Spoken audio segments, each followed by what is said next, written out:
esas indulgencias y se producían cosas maravillosas. Por ejemplo, uno de los predicadores de indulgencias, Johannes Techel, anunciaba lo siguiente: apenas la moneda ha caído en el platillo y el alma sale volando hacia el paraíso.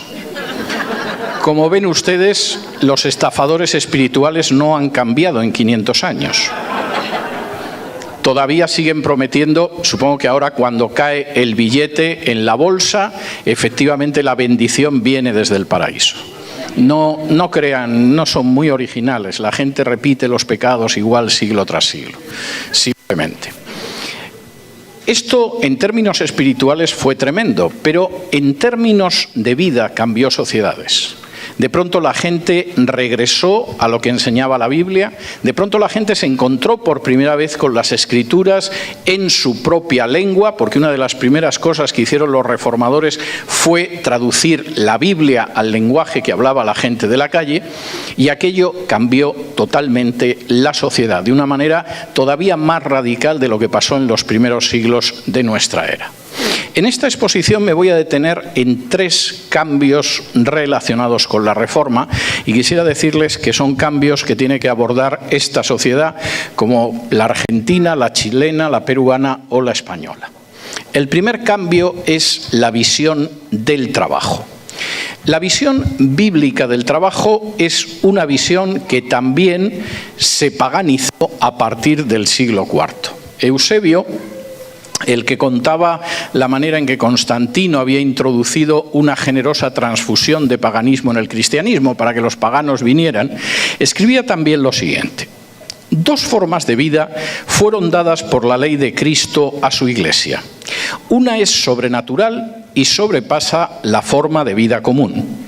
Completa y permanentemente se separa de la vida común y ordinaria de la humanidad y se dedica al servicio de Dios solo. Esa es la forma perfecta de vida cristiana. Y la otra, más humilde, más humana, permite a los hombres dedicarse a la agricultura, al comercio y a otros intereses más seculares, al igual que a la religión. Y una especie de piedad de segunda clase se le atribuye. Desde el siglo IV, y como parte de esa visión totalmente pagana de la existencia, en el cristianismo entró la idea de que el trabajo era fundamentalmente de 2 clases. Hay una forma santa de primera clase de trabajar, que consiste a veces en trabajar lo menos posible, pero desde luego con el pretexto de la religión. Y esa se supone que es la forma perfecta de la vida cristiana, a la que deberían aspirar los que quieren la perfección y a la que, por supuesto, la mayoría de los cristianos no pueden hacerlo. Y luego hay una segunda forma, que es de segunda clase, que es la de aquellos que se dedican a trabajar y además creen en los principios del cristianismo. Nueva lección pagana.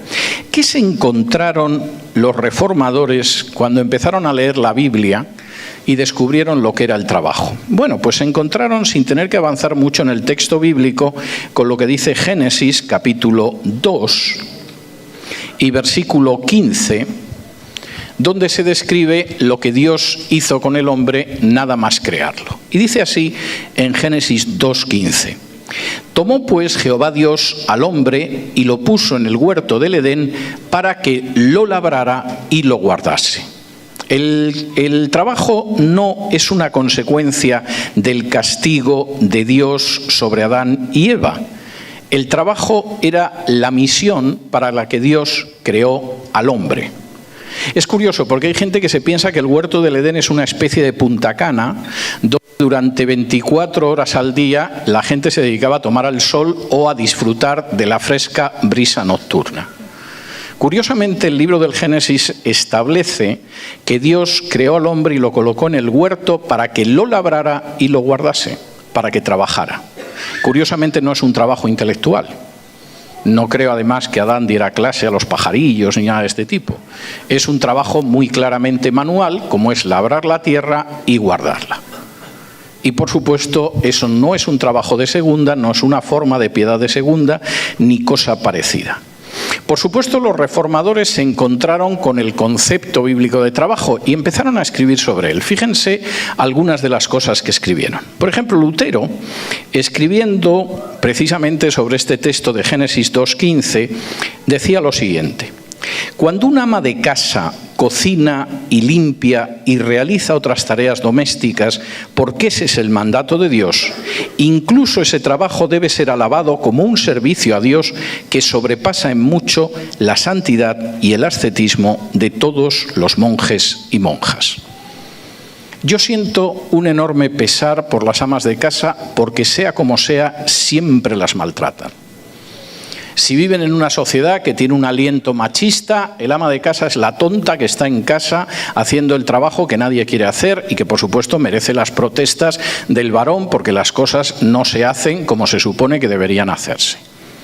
Pero si la sociedad de pronto experimenta un aliento feminista, el ama de casa es la tonta que está en casa haciendo lo que no debería hacer, porque si fuera una mujer consciente y liberada, de lo último que debería ocuparse es del hogar. Es tremendo cómo los reformadores recuperaron la dignidad del ama de casa. Claro que hay gente que considera que lo que hace el ama de casa es una cosa de poca importancia, de poca relevancia, etcétera, etcétera. Pero como dice Lutero, cuando ese trabajo se hace porque es un mandato de Dios, hay que alabarlo como un servicio a Dios que sobrepasa en mucho la santidad y el ascetismo de los religiosos profesionales. Es mucho más importante. Y me da mucho pesar cuando oigo comentarios despectivos hacia el ama de casa, cuando se desprecia el trabajo que hace, cuando no se tiene en cuenta sus tareas, porque contribuyen muchísimo más al bienestar de la sociedad que personas que incluso están en los gobiernos. El dinero y el sufrimiento que han ahorrado durante milenios las amas de casa a las sociedades es incalculable. El trabajo de socialización de los hijos, de educación de los hijos, en muchos casos de civilización de los maridos, es incontable. Y lo que en muchos casos una sociedad ahorra en policías, en jueces y en penitenciarías, porque había una madre educando y socializando a su hijo, es incalculable. Y seguramente, aunque supongo que esto haría lanzar alaridos a las feministas, si de mí dependiera, en todas las ciudades y poblaciones del mundo habría una estatua a las amas de casa, a las anónimas amas de casa.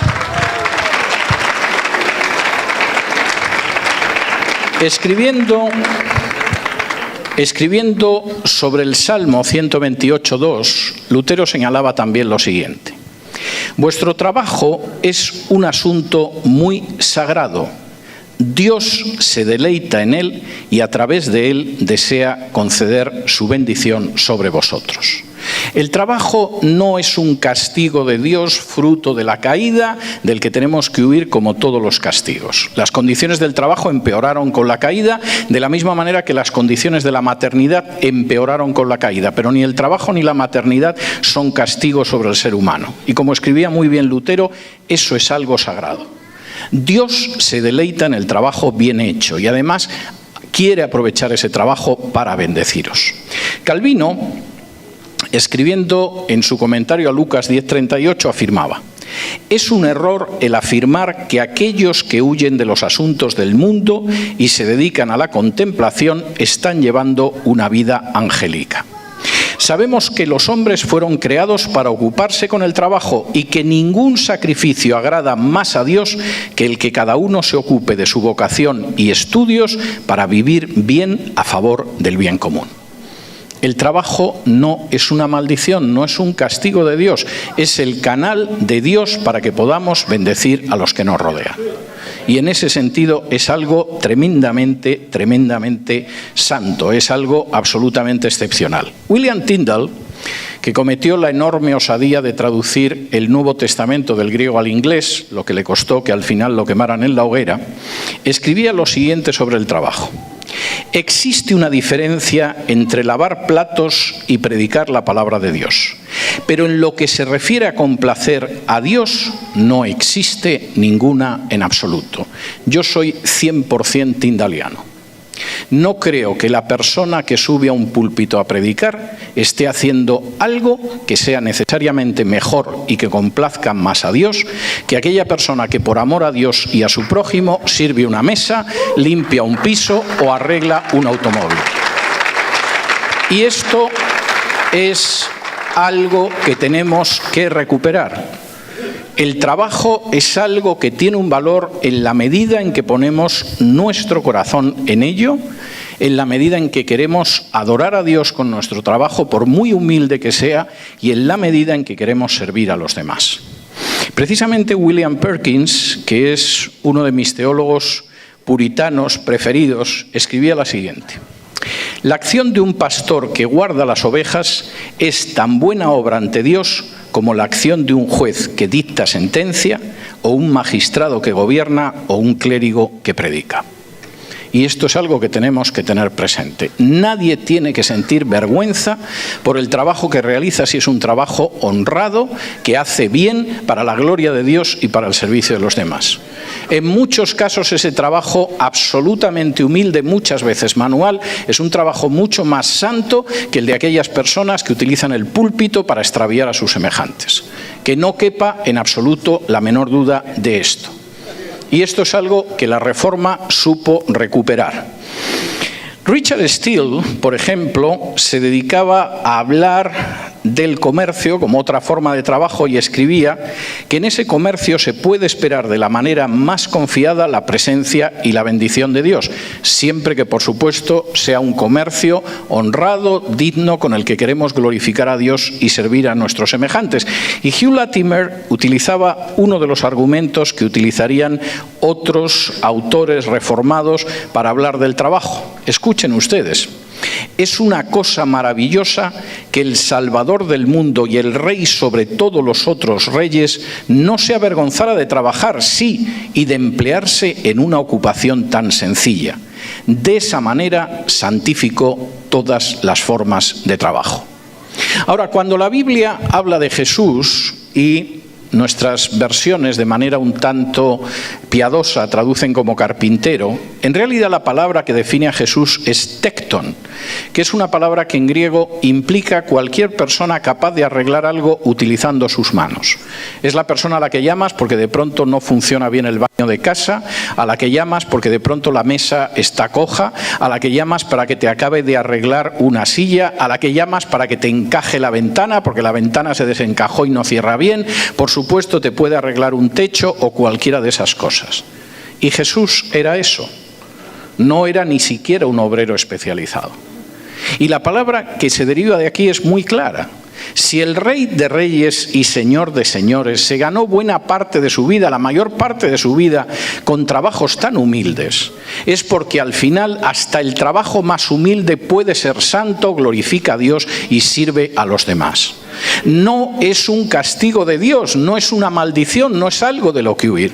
Es algo para ejercerlo de manera excelente, glorificando a Dios y sirviendo a los demás. Y esto es enormemente importante.